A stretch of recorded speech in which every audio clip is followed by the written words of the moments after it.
Descriptive adjective. এই descriptive adjective কোথায় বসে, ডেসক্রিপটিভ অ্যাডজেক্টিভটা কী, এইগুলো সম্পর্কে আমরা আজকে আলোচনায় আসব।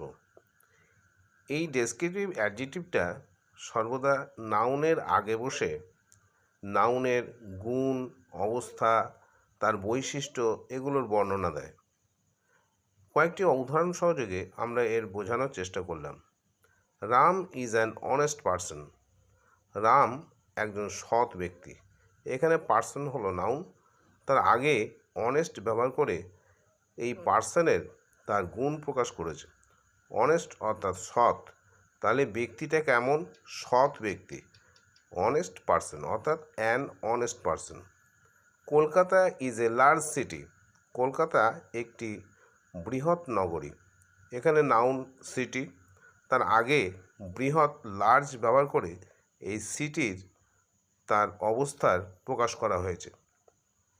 Number 3, it is a rainy day. অর্থাৎ ডে নাউনের আগে রেনি ব্যবহার করা হয়েছে, অর্থাৎ দিনটা কেমন?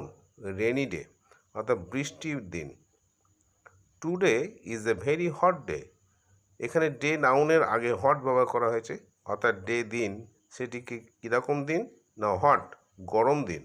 তাহলে হট হচ্ছে অ্যাডজেক্টিভ, তাহলে এই হট হলো descriptive adjective. Number 5, Tripti is a pretty girl.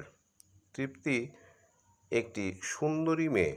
তাহলে এখানে গার্ল নাউন, তার আগে প্রিটি ব্যবহার করা হয়েছে। প্রিটি হলো descriptive adjective. He is a rich man. তিনি একজন ধনী ব্যক্তি।